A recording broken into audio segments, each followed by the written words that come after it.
I thought it would be super cool for a Star Destroyer to have crashed down from a hard landing straight into a mountain.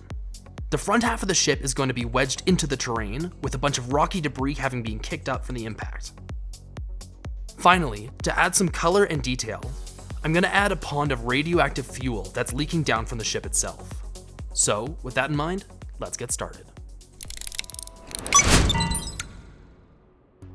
For today's build, I'm using the miniature Bondi Star Destroyer kit.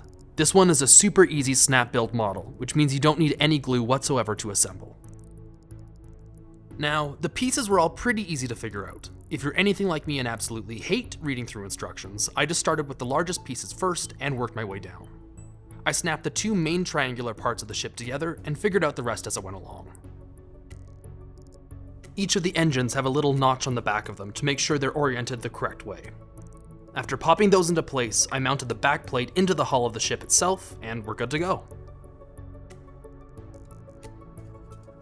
Since this Star Destroyer is supposed to have crashed after a battle, I actually considered removing one of the shield generators so that it would look a bit more damaged and be, a little bit more lore accurate. Typically, when a Star Destroyer goes down, the shields have to fall first, but that's just a fun little Rebel Strike throwback. But no, I ended up keeping it as is. I really am happy with it coming together so far, and that means it's time to start painting. Fortunately, the plastic itself was the exact same color as a Star Destroyer, so I didn't have to prime it with any sort of base coat. I just went straight into weathering and added some battle damage. Using some watered down black acrylic paint, I did a dark wash to help bring out the model's natural definition. A real Star Destroyer is actually over 1.5 kilometers long, so when you shrink it down to a scale this small, I really want to make sure that none of those intricate details get lost. Next, I used a fine brush and a bit of black paint to try to make a bit of a carbon scoring and plasma damage effect.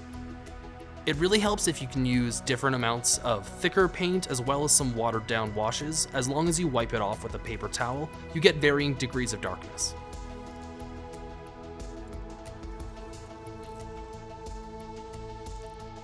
Then, I added a few layers of copper just to make it look aged and weathered over time.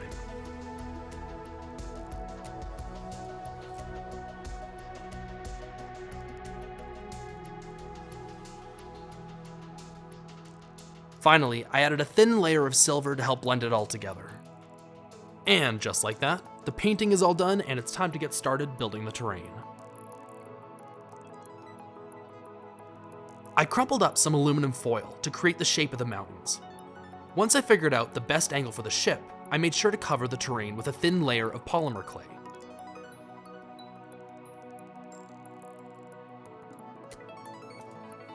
I also added some chunks of clay along the mountainside, which will come in handy later.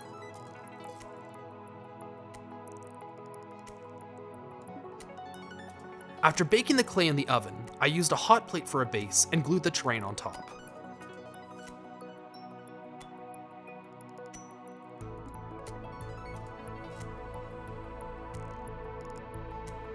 Now, there's a technique I really like to use when making any sort of rocky terrain. I had stuck these little globs of clay onto the ground layer before I baked it. Once it was cool enough to touch, I used some wire cutters to chip away at it. The clay shatters just like a natural rock texture, and it gives you a bit more control over what angles and what striations you want your terrain to have.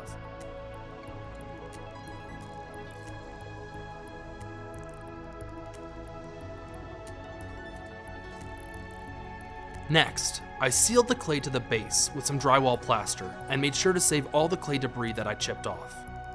I used those for some smaller clusters of rock that I want to place around the base of the mountain.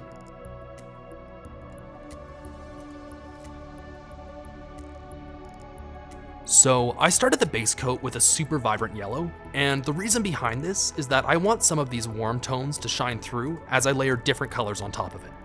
After that, I painted a bunch of browns, greens, and blacks to help blend everything together.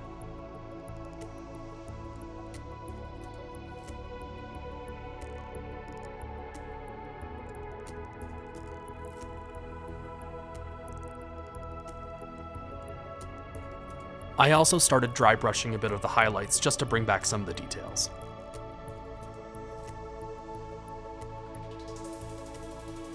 Finally, I glued the ship to the mountain and let that dry in place.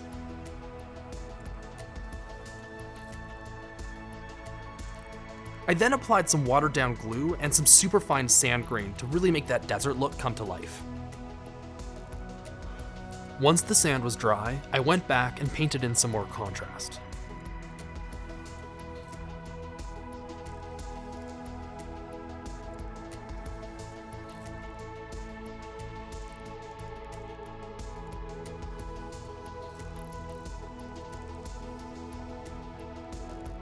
Next, I repeated the process with some darker sand as well, and made sure to touch up the rocks with a few more highlights. Now that the colors are looking so much better, it's time to start working on the fuel that's going to be leaking from the Star Destroyer down the cliff and into the valley. I took some clear craft glue and carefully lined out the base layer where I wanted the fuel leak to be coming from. Because I wanted this fuel to be a super vibrant color, I had to actually use this glue as a barrier, otherwise the color of the paint itself would actually bleed out into the sand below. I spent forever mixing the right color of paint and decided to use 2 shades of turquoise and blue. Next, I painted over the glue to create these little lakes and streams flowing down from the mountain.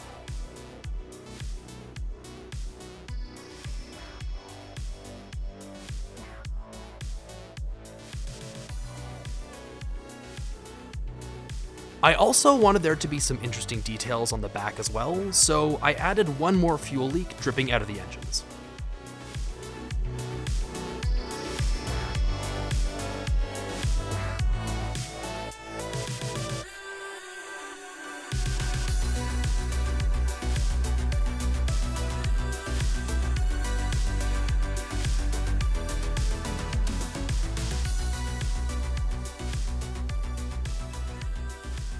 Next, I wanted to make it look like the terrain is actually being corroded or burnt by the fuel, so I added some black paint, watered it down, and let it bleed out into the dirt. Finally, I added one more layer of glue mixed with paint, all to add some extra depth.